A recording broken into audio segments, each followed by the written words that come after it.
இப்போ இந்திய பிரதமர் நரேந்திர தாமோதரதாஸ் மோடி வந்து ஒரு உலக தலைவராக மாறியிருக்கார். இதை நான் ஏன் சொல்றோம்னா, இந்திய மண்ணிலிருந்தே பாகிஸ்தானுக்கு எச்சரிக்கை வரும். இங்க பாருங்க, எங்களுடைய தைரியம் தெரியாம அது எங்க இருந்து பேசுறாரு? இந்தியாவில இருந்து பேசுறாரு. அப்ப அது ஒரு இந்திய குரலாகத்தான் இருக்கும். இது ஆப்கானுடைய குரல் அல்ல. இந்தியாவுக்கு ஒரு பெரிய உயர்வு உலக அளவுல கிடைச்சது. ஆப்கானிஸ்தான் வெல்ல முடியாத பூமிங்கிறது எல்லாருக்கும் தெரியும். அதை தான் சொல்றாரு இந்தியாவில் உட்கார்ந்துக்கிட்டு. எங்களை பத்தி பாகிஸ்தான் தெரியணும் அப்படின்னா நாங்கள் எவ்வாறு நேட்டோ படைகளை வீழ்த்தினோம் என்பதை பாகிஸ்தானே நீ அமெரிக்காவிடம் கேட்டு தெரிந்து கொள், சோவியத்தோடு கேட்டு தெரிந்து கொள், நேட்டோக்கள் யூரோப்பியன் கேட்டு தெரிந்து கொள், எங்களிடத்தில் வாழாட்டாது.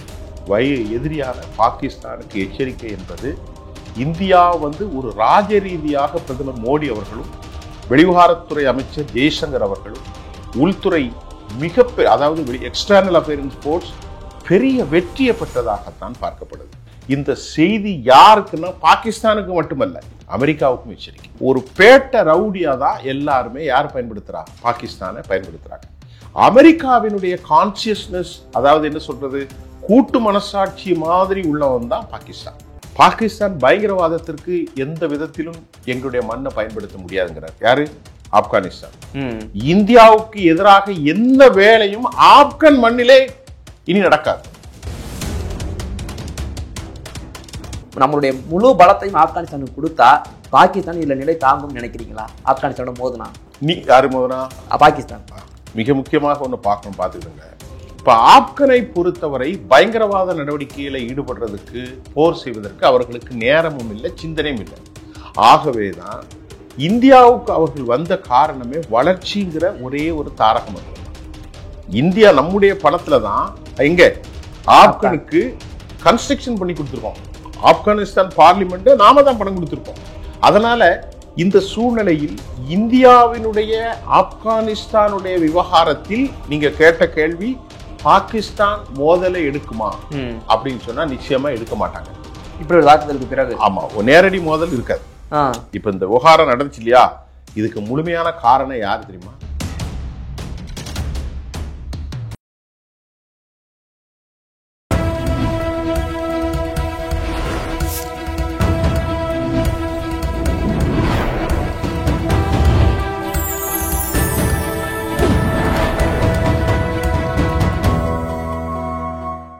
சேனல் 5 தமிழ் நேயர்களுக்கு வணக்கம். இன்றைய நேர்காணலில் நம்மோடு இணைந்திருப்பவர் மூத்த பத்திரிகையாளர் திரு சுபியன் அவர்கள். வாருங்கள், அவரோடு பேசுவோம். சார் வணக்கம். வணக்கம் சார், சொல்லுங்க சார். சார், இப்போ நேற்று ஆப்கானிஸ்தான் நடத்திய அந்த தாக்குதலில் 58 பாகிஸ்தான் வீரர்கள் இறந்திருக்காங்கன்னு ஒரு ஸ்டேட்மெண்ட்டை விடுறாங்க. இந்த ஒரு தாக்குதலுக்கு பிறகு பாகிஸ்தானுடைய மூவ் என்னவாக இருக்க போகுது? குறிப்பாக ஆப்கானிஸ்தானுக்கு இந்தியாவுடைய சப்போர்ட் மிகப்பெரிய ஒரு சப்போர்ட்டாக இருந்துட்டு இருக்கு அப்படின்னு உலக நாடுகள் பார்க்க ஆரம்பிச்சிருக்குமா? இப்போ ஆப்கானிஸ்தானுடைய வெளிவிவகாரத்துறை அமைச்சர் அமீர் கான் முத்தாக்கி இந்தியாவுக்கு வந்திருக்கிறார். இதுல உலகத்துல இந்த வரவு ரொம்ப கவனமாக, நுணுக்கமாக கவனிக்கப்படக்கூடிய ஒரு உண்மை. இப்ப இந்திய பிரதமர் நரேந்திர தாமோதரதாஸ் மோடி ஒரு உலக தலைவராக மாறியிருக்கார். இதை நான் ஏன் சொல்றோம்னா, இன்னைக்கு காசாவினுடைய என்க்ளேவ் மாநாட்டில் காசா இஸ்ரேல் பிரச்சனைக்கான இறுதி தீர்வுக்காக அமெரிக்காவினுடைய அதிபர் கூட வருவதாக சொல்லப்பட்டிருக்கிறது. அதே போது யூகேனுடைய Starmer, Emmanuel Macron, idli Antonio அல்பர்னோ போன்ற முக்கியமான தலைவர்கள் எல்லாம் அங்கே வரப்போகிறாங்க. அதற்கு பிரைம் மினிஸ்டர் நம்முடைய மோடி அவர்களை இன்வைட் பண்ணியிருக்கிறாங்க. அது ஒரு வரலாற்று முக்கியமான நிகழ்வு. இந்தியாவினுடைய செயல்பாட்டை இனி உலகத்தில் யாரும் நிராகரிக்க முடியாத ஒரு விஷயத்தில் அமெரிக்கா நம்ம மீது பதட்டத்தில் தான் நம்ம மீது பல ரெசிப்ரோக்கல் டேரிஃபை போடுறாங்க. அது அப்பார்ட் ஃப்ரம் தேர். இப்போ நீங்கள் கேட்ட கேள்வி ஆப்கானிஸ்தானுடைய வெளிவிவகாரத்துறை அமைச்சர் அமீர் கான் முத்தாக்கி இந்தியாவிற்கு வந்தது ஒரு மிக முக்கியமான ஒரு வரலாற்று தருணம் தான் சொல்லணும்.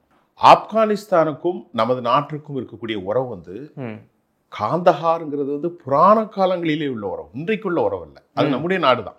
இன்னைக்கு எப்படி பாகிஸ்தான் நம்முடைய நாடாக இருந்து பிரிந்ததோ, பங்களாதேஷ் பிரிந்ததோ, அப்படித்தான் நம்முடைய நிலப்பரப்போடு ஒற்றுதான் ஆப்கான்.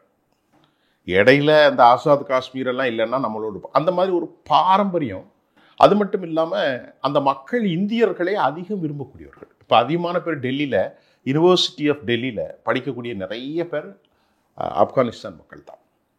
இப்போ அவர் வந்து இந்தியாவிற்கு அமீர் கான் முத்தாகி இந்தியாவுடைய ராஜ்ய தூரியாக இன்வைட் பண்ணப்பட்டு இந்திய மண்ணிலிருந்தே பாகிஸ்தானுக்கு எச்சரிக்கை விடுகிறார். ஆமா, ஷானவாஸ் அவருக்கு சாபாஸ் இங்க பாருங்க, எங்களுடைய தைரியம் தெரியாம அது எங்கிருந்து பேசுறாரு, இந்தியாவில இருந்து பேசுறாரு. அப்ப அது ஒரு இந்திய குரலாகத்தான் இருக்கும். இது ஆப்கானுடைய குரல் அல்ல. இந்தியாவுக்கு ஒரு பெரிய உயர்வு உலக அளவுல கிடைச்சிருக்கு. எப்படின்னு கேட்டீங்கன்னா, ஆப்கானிஸ்தான் வெல்ல முடியாத பூமிங்கிறது எல்லாருக்கும் தெரியும். அதை தான் சொல்றாரு இந்தியாவில் உட்காந்துக்கிட்டு, எங்களை பத்தி பாகிஸ்தான் தெரியணும் அப்படின்னா நீ அமெரிக்காவிட்ட கேட்டுக்கோ. அதுக்கு முன்பு தாலிப்கள் வருவதற்கு முன்பு முஜாஹிதீன்கள் போரிட்டார்கள். 1979 நஜீபுல்லா கொலை செய்யப்பட்டு தூக்கில் போடப்பட்ட காலத்திலிருந்து நாங்கள் எவ்வாறு கம்யூனிஸ்டத்துக்கு எதிராக போராடினோம், நாங்கள் எவ்வாறு அமெரிக்காவை வீழ்த்தினோம், நாங்கள் எவ்வாறு நேட்டோ படைகளை வீழ்த்தினோம் என்பதை பாகிஸ்தானே நீ அமெரிக்காவிடம் கேட்டு தெரிந்து கொள், நீ சோவியத்தோடு கேட்டு தெரிந்து கொள், நீ நேட்டோக்கள் யூரோப்பியனோடு கேட்டு தெரிந்து கொள், எங்களிடத்தில் வாழாட்டாதே அப்படிங்கிற எச்சரிக்கை எங்கேருந்து சொல்லியிருக்காரு? இந்திய மண்ணிலிருந்து நமது எதிரியான பாகிஸ்தானுக்கு எச்சரிக்கை என்பது இந்தியா வந்து ஒரு ராஜ ரீதியாக பிரதமர் மோடி அவர்களும் வெளிவிவகாரத்துறை அமைச்சர் ஜெய்சங்கர் அவர்களும் உள்துறை அதாவது எக்ஸ்டர்னல் அஃபேர்ஸ் ஃபோர்ஸ் பெரிய வெற்றியை பெற்றதாகத்தான் பார்க்கப்படுது. இந்த செய்தி யாருக்குன்னா பாகிஸ்தானுக்கு மட்டுமல்ல, அமெரிக்காவுக்கும் எச்சரிக்கை. இது நிறைய பேருக்கு தெரியாது. பாகிஸ்தான் யாரு? அமெரிக்காவுடைய பிராக்சி தான் பாகிஸ்தான். அமெரிக்காவினுடைய கையால் தான் பாகிஸ்தான். பாகிஸ்தானுக்கும் சீனாவுக்கும் இடையிலே ஒரு road and initiative, silk and road initiative பிளான்ல 2 பேருக்கும் இடையிலே ஒரு ஒத்துழைப்பு இருக்கிறது. ஏராளமான கோடி ரூபாய்களை வந்து அமெரிக்கா, அதாவது சீனா வந்து கடனாக கொடுத்திருக்கிறாங்க. இந்திய மதிப்பிற்கு 4 லட்சம் கோடி கொடுத்திருக்கிறாங்க. ஒரு பேட்ட ரவுடியா தான் எல்லாருமே யார் பயன்படுத்துறா? பாகிஸ்தானை பயன்படுத்துறாங்க.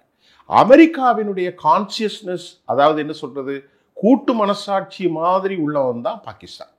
புரியுதா உங்களுக்கு? அப்ப இன்னைக்கு ஆப்கானும் அவர்களும் 2 இஸ்லாமிய பிரிவாக இருக்கிறார்கள். இது இஸ்லாமிக் எமிரேட்ஸ். யாரு? ஆப்கானிஸ்தான். அவர்களும் இஸ்லாமிய சட்டம் சொல்றார்கள். ஆனா 2 பேருக்குள்ள உள்ள மோதல் எந்த காலத்திலும் சரி வராது என்பதை நான் சொல்லல. பாகிஸ்தானுடைய பிரசிடென்ட் என்ன சொல்றாரு தெரியுமா? ஆப்கான் இந்த பேட்டிக்கு அப்புறம் இந்திய மண்ணிலிருந்து நம்முடைய ஜெய்சங்கர் அவர்களை சந்தித்த பிறகு உத்தரப்பிரதேசத்தில் இருக்கக்கூடிய தேவபந்து மதரசா, அதை நான் உங்களுக்கு அப்புறம் சொல்றேன், அங்க இஸ்லாமியர்களை சந்தித்த பிறகு இங்கிருந்து அமீர் கான் முத்தாகி சொல்கிறார். அது வந்து ரொம்ப பார்க்கறதுக்கே ஒரு கண்கொள்ளா காட்சியா இருந்துச்சு எனக்கு. பாகிஸ்தான் பயங்கரவாதத்திற்கு எந்த விதத்திலும் எங்களுடைய மண்ணை பயன்படுத்த முடியாதுங்கிறார். யாரு? ஆப்கானிஸ்தான். இந்தியாவுக்கு எதிராக எந்த வேலையும் ஆப்கன் மண்ணிலே இனி நடக்காது. ஆப்கனுடைய முஜாஹிதீன்களையோ ஆப்கனுடைய தாலிபான்களையோ யாரையும் இஸ்லாம்ங்கிற பேர்ல இந்த பயங்கரவாத நடவடிக்கையை பாகிஸ்தான் இனி ஒருபோதும் செய்ய முடியாது. அதை எவருமே நாங்கள் அலோவ் பண்ண மாட்டோங்கிறாப்புல. அது இந்தியாவுக்கு கிடைச்ச ஒரு பெரிய வெற்றி. இந்தியாவினுடைய இந்த ராஜ ரீதியான வெற்றி இருக்கு பாருங்க. ஒரு பிரதம மினிஸ்டர் அவர்களும் எக்ஸ்டர்னல் அஃபேர்ஸ் மினிஸ்டரும் எல்லாரும் சேர்ந்து அவர் முடிவு எடுப்பாங்க. ஒரு ராஜதந்திர வெற்றியை இந்தியா செய்திருக்கிறது. இது பாகிஸ்தானுக்கு மட்டும் ஒரு சாவு மணி அடிக்கிற செய்தி அல்ல, அமெரிக்காவுக்கும் செய்தி தான். புரியுதா உங்களுக்கு? நீங்க கேட்ட கேள்விக்கு நான் கொஞ்சம் விரிவாவே பதில் சொல்றேன். புரியுது. அமெரிக்கா நம்மை வந்து இந்திய நாட்டை அமெரிக்கா ஒதுக்குவதற்கு நினைக்கிறாங்க. அமெரிக்காவுக்கு பயம். இந்தியா வந்து ரொம்ப பெரிய அளவுல உயர்ந்துகிட்டு வர்றாங்க. வளர்ச்சி வந்து 4 ட்ரில்லியனா போயிட்டு இருக்கு. இன்னும் இப்படியே விட்டா இந்தியா பெரிய அளவா போயிருவாங்கன்னு சொல்லி சீனா விவகாரத்தில் நம்மை உசுப்பேத்தி விடுறது. இப்ப நம்ம மற்றொரு பக்கம் நம்முடைய பிரைம் மினிஸ்டர் அவர்களும் சீனாவும் கைகோர்த்து கொண்டிருக்கிறார்கள். சில விஷயங்கள்ல நமக்கு மாறுபட்ட கருத்து வரும். சீனாவுக்கும் நமக்கும் அந்த எல்லையில் இருக்கிற பிரச்சனைகளை பேசி தீர்த்து விடலாம். அமெரிக்கா இதை உசுப்பு ஏற்படுத்தி F-35 நமக்கு விற்பதற்கு முயற்சி செய்தார்கள். நல்லா கவனிங்க. இந்த பலஸ்தீன போரில் காசாவின் மக்கள் அதிகம் கொலை செய்வதற்கு பயன்படுத்தப்பட்ட ஆயுதம் F-15, F-16, F-35, F-52. F-22 கொடுக்க மாட்டாங்க. இது ஒரு ஏர் ஸ்ட்ரைக்கர் விமானம். இந்த விமானத்தை நமக்கு விற்பதற்கு அமெரிக்கா திட்டம் போட்டாங்க. இப்ப நம்ம நாடு என்ன சொன்னோம்? இங்க வா, நாங்களே தொழில்நுட்பத்துல ஒரு ஏர்கிராப்டை உருவாக்குவதற்கு நம்ம வேலையை ஆரம்பிச்சிட்டோம். 2035 உலக அளவுக்கு சப்ளை பண்ணக்கூடிய அளவுக்கு நம்முடைய நாடும் பிரைம் மினிஸ்டர் அவர்களும் ஒரு புதிய ஏர்கிராப்டை உருவாக்குவதற்கான முயற்சி போயிட்டு இருக்கு. இந்த ஒரு 10 வருஷத்துல நாம விமானத்தை உருவாக்கிடுவோம். இன்னைக்கு நம்ம பாலிஸ்டிக்ஸ் மிசைலை உருவாக்கி இருக்கிறோம். ஹைப்பர்சோனிக் நம்மகிட்ட இருக்கு. அதே மாதிரி ஏவுகணைகள்ல எல்லா விதமும் பாலிஸ்டிக் இருக்கு, ஹைப்பர்சோனிக் இருக்கு, சூப்பர்சோனிக் இருக்கு, ட்ரோன் சிஸ்டம்ஸ் எல்லாம் நம்மகிட்ட இருக்கு. அமெரிக்காவுக்கு இந்தியாவை மட்டுப்படுத்துவதற்கு ஒரு ரவுடி மாதிரி யாரோ வச்சிருக்கான், பாகிஸ்தான். பாகிஸ்தானை வச்சுக்கிட்டு பண்டமெண்டல் மதவாதங்களை தூண்டிவிட்டு ஜெய்ஷ் இ முகமது, அல் பதரு, இப்படி இது பார்த்த அந்த ஆப்கானிஸ்தான் அந்த காஷ்மீருடைய சில பயங்கரவாத குழுக்களை தூண்டி விட்டுருக்காங்க. அமீர் கான் முத்தாக்கி அவர்கள் ஒரு ப்ரொக்ளமேஷன் ஹஸ் பீன் மேட். இந்திய மண்ணிலிருந்து அழகான ஒரு செய்தி, இந்தியாவுக்கு எதிராக எந்த பயங்கரவாத நடவடிக்கைகளும் ஆப்கன் மண்ணிலிருந்து இனி ஒருபோது நடக்காது. இல்லை, இதில் ஒரு விஷயத்தை தெளிவாக்கிக்கலாம். ஏன்னா அமெரிக்கா நேரடியாக வராமல் எப்போதும் மறைமுக பின்னாடி இருந்த வேலை பார்க்கும். அப்படித்தான் பாகிஸ்தான் வச்சு நமக்கு எதிரான நிறைய செயல்களை செஞ்சிச்சு. இப்போ இந்தியா சரி நீ அந்த ஸ்டாண்ட் எடுக்கிறியா, நான் இப்படி ஸ்டாண்ட் எடுக்கிறேன், ஆப்கானிஸ்தான் வச்சு நான் கேம் ஆடுறேன்னு சொல்லி இப்போ ஆப்கானிஸ்தானுக்கு நம்மளுடைய முழு பலத்தையும் ஆப்கானிஸ்தானுக்கு கொடுத்தா பாகிஸ்தான் இதில் நிலை தாங்கும்னு நினைக்கிறீங்களா? ஆப்கானிஸ்தானோட மோதுனா நீ யாரு மோதுனா? பாகிஸ்தான். மிக முக்கியமாக ஒன்று பார்த்துக்கிடுங்க. பாகிஸ்தானுடைய ஆர்மி ஆப்கனை உருவாக்கியதுல ஐஎஸ் அந்த அமைப்புக்கும் அமெரிக்காவுக்கும் சவுதி அரேபியாவுக்கும் பெரும்பங்கு உண்டு. நல்லா கவனிச்சுடுங்க. பாகிஸ்தான் ஆர்மியோடு பார்க்கின்ற போது ஆப்கன் இப்போதான் வந்து கொண்டிருக்கிறார். ஒரு 4 வருஷம் தான். பாகிஸ்தான் பெரிய ஆர்மி, உலகத்துல ஒரு பெரிய அது சொல்ல முடியாது. ஆனால் ஆப்கனில் இருக்கக்கூடிய மனோ வலிமை இருக்கு பாருங்க. அவர்களுடைய அந்த அந்த தாலிபான்களுடைய போராட்டம் அதற்கு முன்பு எதுவுமே கிடையாது. 58 பேர் கொல்லப்பட்டிருக்காங்க. இந்த ஸ்ட்ரைக்ல 58 பேர் கொல்லப்பட்டிருக்காங்க. பாகிஸ்தான் மறுத்து 11 பேர்னு சொன்னாங்க. புரியுதா உங்களுக்கு? காபூல்ல குண்டு வெடிச்சு நடத்தினாங்க. யார் நடத்தினா? பாகிஸ்தான் தான் நடந்துச்சு. இப்ப ஆப்கனை பொறுத்தவரை பயங்கரவாத நடவடிக்கையில ஈடுபடுறதுக்கு, போர் செய்வதற்கு அவர்களுக்கு நேரமும் இல்லை, சிந்தனையும் இல்லை. ஆகவேதான் இந்தியாவுக்கு அவர்கள் வந்த காரணமே வளர்ச்சிங்கிற ஒரே ஒரு தாரக மந்திரம் தான். நாம தானே 1000 கோடி ரூபாய் செலவு பண்ணி அங்க பார்லிமெண்ட் கன்ஸ்ட்ரக்ஷன் பண்ணோம். இந்தியா நம்முடைய பணத்துல தான் எங்க ஆப்கனுக்கு கன்ஸ்ட்ரக்ஷன் பண்ணி கொடுத்துருக்கோம். ஆப்கானிஸ்தான் பார்லிமெண்ட் நாம தான் பணம் கொடுத்துருக்கோம். ஆப்கானிஸ்தானுக்கு ஏராளமான மானியங்களை நாம் கொடுத்துட்டு இருக்கோம். ஆப்கானிஸ்தான் இப்ப இந்தியாவுக்கு சும்மா போகல. அவர் அமீர் கான் முத்தாக்கி ஏராளமாக ட்ரேட் அக்ரிமெண்ட் போட போறாரு. இப்போ அவங்க என்ன சொல்றாங்க, இங்க வாங்க, யாரு? ஆப்கானிஸ்தான் கிட்டத்தட்ட 40 வருஷமா நாங்க போர்லயே அழிஞ்சிட்டோம், இனி எங்களுக்கு போர் தேவையில்லை. யார் சொல்றா? எங்களுக்கு இந்தியா மாதிரியாக ஒரு சிறந்த நாடு இந்தியா உலகத்துல ஒரு சிறப்புமிக்க ஒரு தேசம். இதை நான் சொல்லலை, நான் சொன்ன இந்தியக்காரன் இருக்காரு. இன்றைக்கு நம்முடைய வளர்ச்சியை பார்த்துட்டு எல்லாருமே அமெரிக்கா செனட்ல எல்லாரும் திட்டுறாங்க, இந்தியா கூட நீ மோதக்கூடாதுங்கிறாங்க. எல்லோருக்கும் அநியாயமா வரி போட்டான், ஆனா இந்தியா கூட மோதாத. இந்தியா வைத்தது நம்ம நாட்டுக்கு வளர்ச்சியில சில சதவீதம் இந்தியாவினுடைய நம்முடைய ஆளுமைகள் தான் அங்கே உண்டு. அதனால இந்த சூழ்நிலையில் இந்தியாவினுடைய ஆப்கானிஸ்தானுடைய விவகாரத்தில் நீங்க கேட்ட கேள்வி, பாகிஸ்தான் மோதலை எடுக்குமா அப்படின்னு சொன்னா நிச்சயமா எடுக்க மாட்டாங்க. இப்படி ஒரு தாக்குதலுக்கு பிறகு ஆமா, நேரடி மோதல் இருக்காது. இப்ப இந்த விவகாரம் நடந்துச்சு இல்லையா, இதுக்கு முழுமையான காரணம் யாரு தெரியுமா? அமெரிக்கா தான். நல்லா கவனிச்சு, அமெரிக்கா தான் இதுக்கு முழுமையான காரணம். இப்ப அவங்க யாரோட சேர்றாங்க? யாரோட? ஆப்கானிஸ்தான் இந்தியாவோடு தான் அலைன்ஸ் பார்ட்னரா இருக்க போறாங்க. பாகிஸ்தான் கூட அவங்க இருக்கவே மாட்டாங்க. பாகிஸ்தான் தான் சொல்லிட்டாரேன், நான் இப்ப சொன்ன அந்த முதல் கருத்தை சொல்லல. ஆப்கானிஸ்தான் எப்போதும் இந்தியாவுடன் தான் இருந்தது. யார் சொல்லியிருக்கா? இப்ப ஒரு 4 நாளைக்கு முன்னாடி உள்ள செய்தி, பாகிஸ்தான் பிரசிடென்ட் சொல்லியிருக்காரு, ஆப்கானிஸ்தான் எப்போதும் இந்தியாவோடு தான் நட்புறவோடு இருந்தது, நட்புறவோடு இருக்கும், நட்புறவோடு ஏற்கனவே இருந்தது, இருந்து கொண்டு இருக்கிறது, இனியும் இருக்குங்கிறார். அப்ப விஷயம் முடிஞ்சு போச்சா? இந்த நோட்டிபிகேஷன் மட்டும் இல்ல, இந்த அறிக்கை ஹஸ் பீன் மேடு. யாரு? பாகிஸ்தானுடைய பிரசிடென்ட் தான் சொல்றாரு, ஏற்கனவே அவர்கள் நட்புறவோடு தான் இருந்தார்கள், இப்போதும் இருந்து கொண்டிருக்கிறார்கள், இனியும் இருப்பார்கள். நான் சொல்லல, நீங்க போய் பாருங்க. If you have any doubt, go on search. You can get idea. அவரே சொல்லிட்டாரு. பாகிஸ்தான் பிரசிடென்ட் சொல்றாரு, ஆப்கானிஸ்தான் இந்தியாவோடு எந்த காலத்தில் நட்புறவோடு தான் இருந்தது, இப்பொழுது இருந்து கொண்டிருக்கிறார்கள். They have been continuously good relationship with India. That will continue. நாளையும் கண்டிப்பாக தொடரும் அப்படின்னு யார் சொல்றா? பாகிஸ்தானுடைய பிரசிடென்ட் சொல்றார், பாகிஸ்தானுடைய அதிபர் சொல்கிறார். அப்படின்னா அவங்களுக்கு புரிஞ்சுக்கிட்டு ஆப்கானிஸ்தான் இந்தியா உறவு அன்னைக்கு இன்னைக்கு நம்முடைய பிரைம் மினிஸ்டருடைய ராஜதந்திர உறவு, நம்ம ஆட்கள் யாருமே எதுவுமே பேசல, அமைதியா போயிட்டு ரொம்ப அருமையான ஒரு எக்ஸ்டர்னல் அஃபேர்ஸ் மினிஸ்டர். அவர் அதிகமா பேச மாட்டார். யாரு? மரியாதைக்குரிய ஜெய்சங்கர் அவர்கள் ரொம்ப ஒரு கண்ணியமான ஒரு அமைதியான ஆள், நல்ல ஒரு இன்டெலெக்சுவல், தமிழ்நாட்டுக்காரில் நமக்கு ஒரு பெரிய மதிப்பு தான்.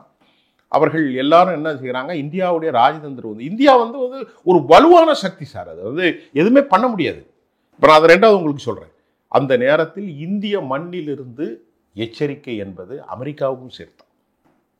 அந்த எச்சரிக்கை பாகிஸ்தானுக்கு மட்டும் கிடையாது, பாகிஸ்தான் மட்டும் இல்லை, அமெரிக்காவும் சேர்த்து. ஏன்னு கேட்டீங்கன்னா, ஏன்னு கேட்க நீங்க கேட்குறீங்க, நான் உங்க சார்பாகவே கேட்குறேன். ஏன்னு நீங்க கேட்டா 2001 அப்புறம் ட்வின் டவர் அட்டாக் நடந்துச்சு. ஆமா, ஹேவ் நோ சோர்ஸ், அவ அடிச்சா இவன் அடிச்சா விட்டுருங்க. 20 வருஷமா போர் முடிஞ்சு போச்சு. கிட்டத்தட்ட 100 பில்லியன்கிற அளவுக்கு பல மில்லியன்களை அமெரிக்கா செலவழித்தார்கள். கடைசியில் தோல்வி கண்டார்கள்.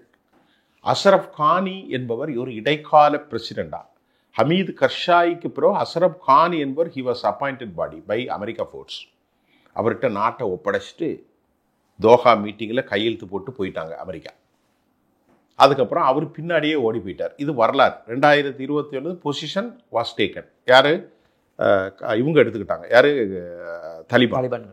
எமிரேட்ஸ் இஸ்லாமிக் எமிரேட்ஸ்ன்னு பேரை மாற்றினாங்க.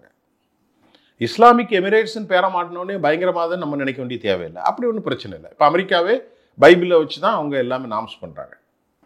ஈரானும் இஸ்லாமிக் எமிரேட்ஸ் தான். ஈரானுக்கும் இந்தியாவுக்கும் இருக்கக்கூடிய நட்பு ரொம்ப தோழமையான ஒரு நட்பு. நல்லா கவனிங்க.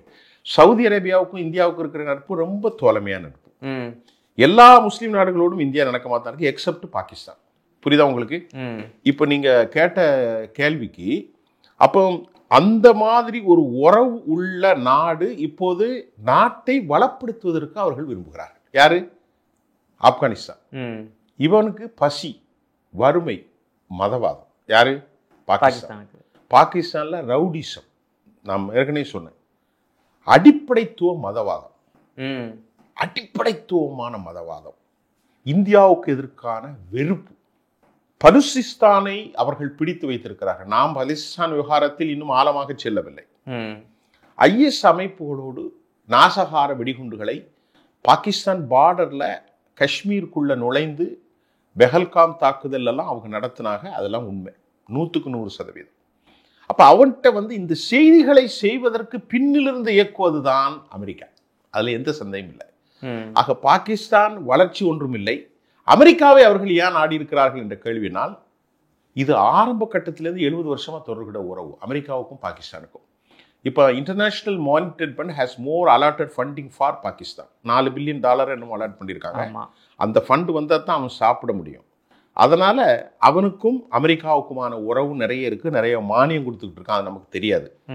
சைனாவோடு இருக்கிறதே எப்படி அமெரிக்காவோடு கேட்டிருந்தால், சைனாவோடும் அவர்களுக்கு உறவு இருக்கிறது. எல்லா சைனா உறவை விட மிக முக்கியமான உறவு அமெரிக்காவோட உறவு தான். ஆனால் அமெரிக்கா நம்மை கட்டுப்படுத்துவதற்கு விரும்புகிறது. இந்திய பிரதமர் நரேந்திர மோடிக்கு அவர்கள் அழுத்தம் கொடுத்தார்கள். ஆனா நாம் என்ன சொல்லிட்டோம், சார் சாத்தியம் இல்லை சார், நாங்க தனித்து நின்றுகிறோம், நீங்க போங்கணும். அதான உண்மை.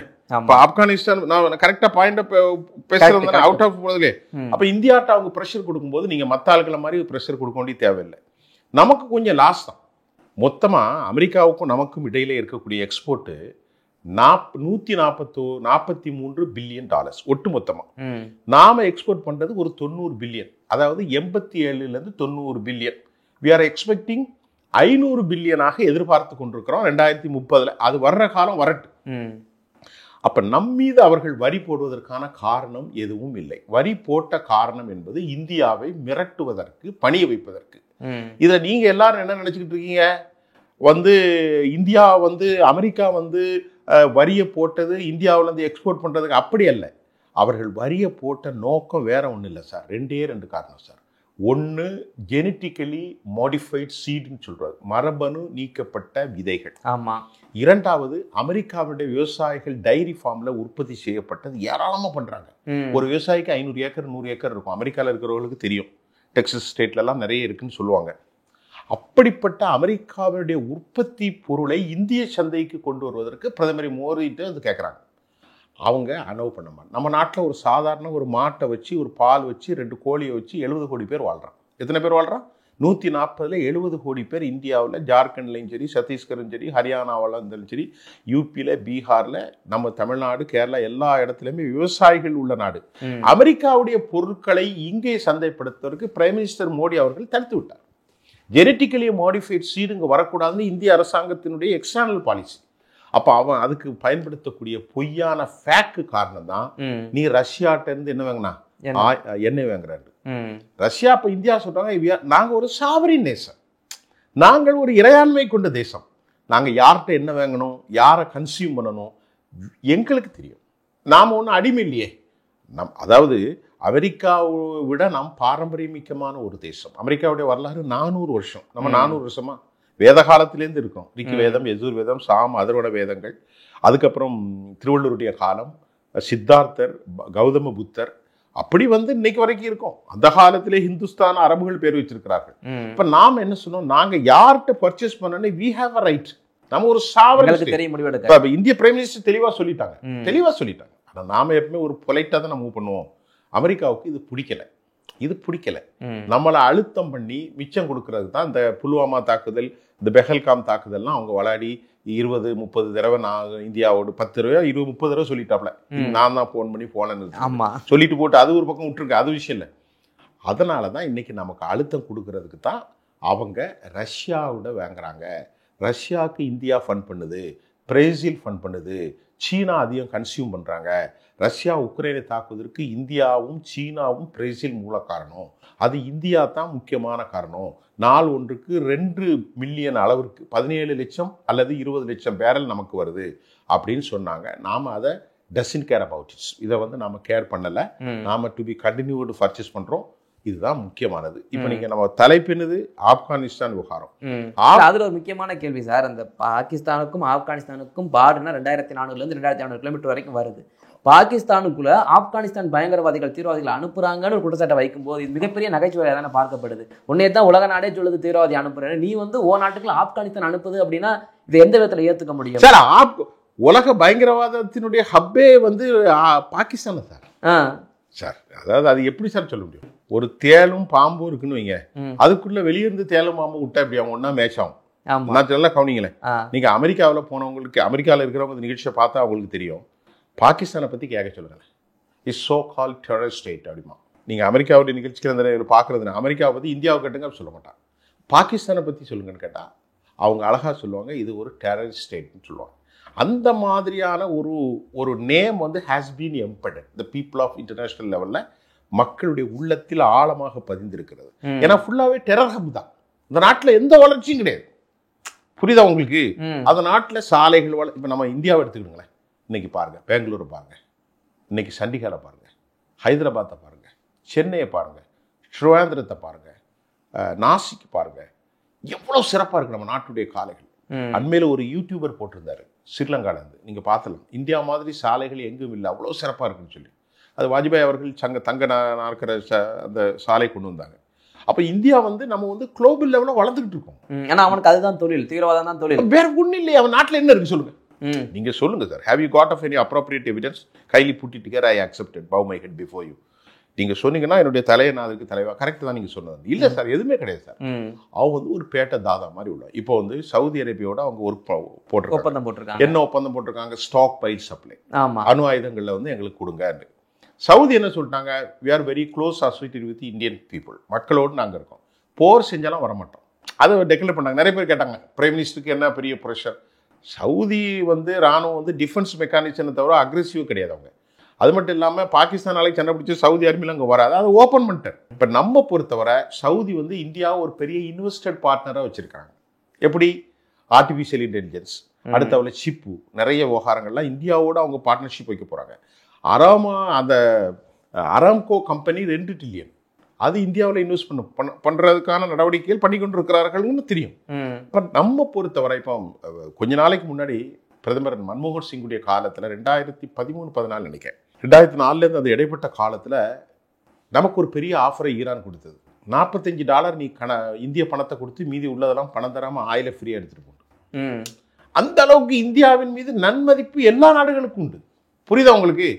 அமெரிக்கா நம்மை மிரட்டுகிறது பாகிஸ்தான் மூலம், அது நடக்காது. புரியுதா? எந்த லெவலில் நான் திருப்பி சொல்றேன், பாகிஸ்தானை இந்தியாவை கம்பேர் பண்ணி பேசுறதே அவனுக்கு விஷயம் தெரியலன்னு அர்த்தம். நான் சொல்றது எப்படி இப்படி முட்டாள்தனமா பேச முடியுதுன்னு புரியல. பாகிஸ்தானுடைய பாகிஸ்தான் சைட்ல இருந்து பேசுறாங்க, ஆப்கானிஸ்தானை மிரட்டுறாங்க, நீங்க இப்படி நடந்துகிட்டு இருக்காதீங்க, சமீபத்தில் இப்படித்தான் இந்தியாவை நாங்க அடிச்சு ஓட விட்டோம், அதே நிலைமை உங்களுக்கும் வரும்னா இது எனக்கு மீனிங்கா புரியல. எப்படி அதாவது இவங்க இந்த ஆபரேஷன் சிந்தூர்ல இந்தியாவை பாகிஸ்தான் அடித்து விரட்டியதாக ஒரு ஸ்டேட்மெண்ட்டையே கொடுக்குது ஒரு நாடு அப்படின்னா இது உலக நாடுகள் எல்லாம் ஒரு கேள்வி சித்திரமா தானே பார்க்கணும். ஆமா, நீங்க சொன்னது அவங்கள பொறுத்தவரை இந்தியாவில் இருக்கக்கூடிய சில அடிப்படைத்துவமான முஸ்லீம் ஆட்களை வந்து பிரெயின் வாஷ் பண்றதுக்கான திட்டம் போட்டு வியாரா முஸ்லீம் சொல்றான். அப்ப நான் என்ன கேக்குது, நேற்று ஆப்கானிஸ்தான் அறிக்கை விட்டுருக்கு. என்ன நேத்துல ஒரு 4 நாளைக்கு முன்னாடி, நீனும் நானும் சுன்னி முஸ்லீம். யார் சொல்றா? ஆப்கான் சொல்றது. சுன்னா என்பதால் வழி, இஸ் வே ஆஃப் இஸ்லாம். 2 பேரும் ஷியா கிடையாது. ஆப்கானிஸ்தானும் சுன்னா முஸ்லீம், பாகிஸ்தானும் சுன்னா முஸ்லீம். நீ உண்மையிலே அப்படி தெரிஞ்சா ஏன் நாட்டில் வந்து இந்த மாதிரி குண்டுவெடிப்பு நடத்துவியான்னு கேட்குறான். யாரு? ஆப்கானிஸ்தான் கேட்குறாங்க. அவங்க வந்து ஆப்கானிஸ்தானில் உள்ள அரசியல் தலைவர்களுக்கும் பாகிஸ்தான் தலைவர்களுக்கும் நிறைய வித்தியாசம் உண்டு. நல்லா கவனிச்சுடுங்க. நம்ம கூட அவங்க வந்து பேச்சுவார்த்தை நடத்துக்கு முன்னாடி அகுண்டாசா அவர் தான் சுப்ரீம் தலைவர், தாலிஃபுடைய தலைவர். தாலிஃப்னா பயங்கரவாதம் ஒன்றும் இல்லை. தாலிஃப் என்றால் அரபியில் என்ன அர்த்தம்? தாலிஃப் என்றால் ஸ்டூடெண்ட்ஸ்னு அர்த்தம். இந்தியாவுக்கு வருவதே ரொம்ப பெருமகிழ்ச்சியாக சேர்ந்து நீங்கள் இந்தியாவுக்கு போய் எங்க 5 நாள் 6 நாள் இங்கே தான் இருக்காங்க, வந்துட்டு உடனே போகல. இந்தியாவுக்குள்ள சொந்த நாடு மாதிரி பார்த்தீங்களா இல்லையா? நேற்று அங்கே நம்ம மதரசாவுக்குள்ள போகும்போது எப்படி போறாரு? ஒரு சொந்த நாட்டில் ஒருத்தன் போற அந்த அளவுக்கு இந்தியா அவருக்கு செக்யூரிட்டி கொடுத்து வச்சிருக்காங்க. இந்தியா ரொம்ப சிறந்த முறையில் நம்முடைய பிரைம் மினிஸ்டர் அவர்களும் நம்முடைய எக்ஸ்டர்னல் அஃபேர்ஸ் இந்த நடவடிக்கையை அழகா நோட் பண்ணியிருக்கிறாங்க. ஒரு செய்தி சொல்லப்பட்டிருக்கிறது, சீனாவுக்கும் சொல்லப்பட்டிருக்கிறது, பாகிஸ்தானுக்கும் சொல்லப்பட்டிருக்கிறது, அமெரிக்காவுக்கும் இந்தியாவுடைய prime minister external affairs Jaishankar சொல்றாங்க. அழகா சொல்லிட்டாங்க, ட்ரேட் அக்ரிமெண்ட் நாங்கள் ஆப்கானோட போட போகிறோம், வணிக குழுக்கள் நாங்களோட போட போகிறோம். எந்த காலத்திலும் பயங்கரவாதிகள் இந்தியாவுக்கு எதிராக எந்த கான்ஸ்பிரசி அந்த மண்ணில் செய்ய முடியாது. அப்போ நீங்கள் கேட்ட கேள்வி, அவங்க இங்கேருந்து அனுப்புகிறாங்க இவங்க அனுப்புகிறாங்கிறதுக்கு நானும் நீங்கள் பதில் சொல்ல முடியாது. தாலிஃப் கவர்மெண்ட்டுடைய ரெப்ரஸன்டேட்டிவ் சொல்கிறாங்க பாகிஸ்தான் நோக்கி, உனக்கு எந்த சிந்தனையும் இல்லை. சரி, இந்தியாவோட பயங்கரவாதி அனுப்புனா அது ஒரு ஹிந்து நாடு முஸ்லீம் நாடுன்னு அனுப்புகிறான், மற்ற நாடோட சைனாவோட அனுப்புறா பரவாயில்ல. நீ முஸ்லீம், நானும் முஸ்லீம். யாருக்கே சொல்றா? ஆப்கான் தாலிஃப் சொல்றாங்க. ஒரே இனத்துக்கு ரெண்டு ஒரே கொள்கைங்க. ஈரான் கூட ஷியா முஸ்லீம்ங்க. ஷியா முஸ்லீமுக்கும் சுன்னா முஸ்லீமுக்கும் டிஃபரெண்ட் இருக்கு. நல்லா கவனிங்க. அதை நம்ம வேற ஒரு டாபிக்ல தொடர்ந்து பேசுவோம். இந்த டாபிக் வேணாம். அப்ப நீ ஒரே இப்போ இந்த தலைவர் இருக்கார் இல்லையா, யாரு? பாகிஸ்தான் இந்த தலிபானுடைய தலைவர் முல்லா உமர். அவர் வந்து ரொம்ப வீரமான ஒரு கை தேர்ந்தவர். அவர் இறந்துட்டாரு. ஒத்த கண்டுதான் இருக்கும். சைனா அதாவது சோவியத்தோட போரிடும் போது ஒரு கண் பார்வை போயிட்டு. அவர் எந்த மதரசால ஓடினா தெரியுமா? குவாட்டா, பாகிஸ்தான்ல தான் ஓதினார். நல்லா கவனிங்க சார், நான் சொல்றது உங்களுக்கு முக்கியமான வரலாற்று நிறைய பேர் பேச தெரியாது. தாலிஃபுடைய ஃபவுண்டர் ஆர்கனைசேஷன் தலைவர் மிஸ்டர் முல்லா உமர் குவாட்டாவில் இருக்கக்கூடிய மதரசா எங்க இருக்கிறதுனால் பாகிஸ்தான்ல தான் அவர் திருக்குரான் ஓதினார். ஓதி அதுக்கப்புறம் பாகிஸ்தான்ல இமாமாக மதரசாவில் இமாமாக அவர் பணியாற்றினார் பல ஆண்டுகளா சில ஆண்டுகள். அதுக்கப்புறம் அங்க வந்து அவருக்கு வந்து பிடிக்காம தான் மறுபடியும் என்ன செஞ்சார், அங்கிருந்து மறுபடியும் ஆப்கானுக்கு வந்தார். இதை ஏன் சொல்றோம்னா, ஒரே முஸ்லீம் நாடு, ஒரே கொள்கை, ஒரே சித்தாந்தம், ஒரே வேதம், ஒரே சரியா, ஒரே சுன்னா, ஒரே ஹதீஸ், ஒரே குரான். புரிஞ்சுக்கிட்டா உங்களுக்கு? அப்படி இருக்க போது நாங்க ஓதுறாங்க.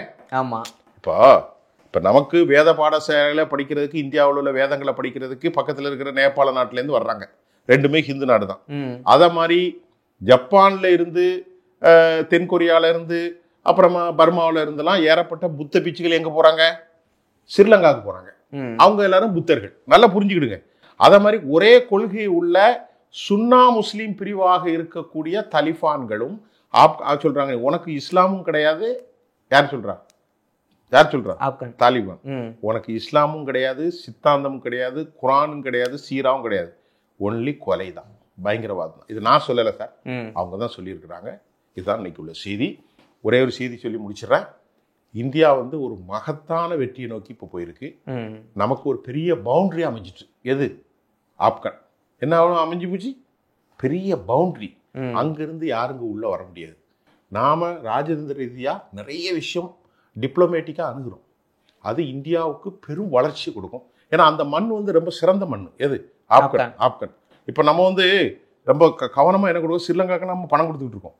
இப்போ வந்து 25,000 இந்திய மதிப்பிற்கு 2 பில்லியன் 3 பில்லியன் 4 பில்லியன்னு அவன் வந்து எத்திலீன், அதாவது நிறைய கனிமத்திற்கான அக்ரிமெண்ட் வந்து போட்டிருக்கிறார். யாரும் சீனாவும் ஆப்கனும். அங்கே ரோடன் இனிஷியேட்டிவ் திட்டம் கொண்டு வர்றாங்க. அதே போன்று சீனாவுடைய பல கட்டமைப்புகள் இன்ஃப்ராஸ்ட்ரக்சர் இஸ் கோயிங் ஆன். டெசர்ட்டில் ஏராளமான ஒரு ஆர்டிஃபிஷியல் ரிவரே உருவாக்கியிருக்காங்க. எம்எஸ்எம்இ செக்டார், மேனுஃபேக்சரிங் நிறைய அளவில் போயிட்டு இருக்கு. அந்த நாடு அவ்வளோ பெரிய கனிம வளம் கொண்ட ஒரு பரந்த மலை சார்ந்த நிலம். இப்போ நாம் என்ன செய்ய போகிறோம், அமீத் கான் முத்தாக்கி வந்த பிறகு இந்திய பிரைம் மினிஸ்டர் அங்கே அஃபீஷியல் விசிட் யாராவது போவாங்க, போய் இன்னும் நமக்கோடு ஒரு இது இருக்கும். இது உலகத்தில் வருங்காலத்தில் ஒரு பெரும் வளர்ச்சியை காணும். இந்தியாவினுடைய பிரைம் மினிஸ்டர் அவர்களும் எக்ஸ்டர்னல் அஃபேர்ஸ் எடுத்த இந்த நுணுக்கமான விஷயம் ஒவ்வொரு இந்தியர்களும் பெருமைப்படக்கூடிய விஷயம் தான் நான் பார்க்குறேன். ஓகே சார், எங்களுடைய பல்வேறு கேள்விகளுக்கும் நேரத்தை ஒதுக்கி பதில் நம்பிக்கை ரொம்ப நன்றி. தொடர்ந்து பேசுவோம்.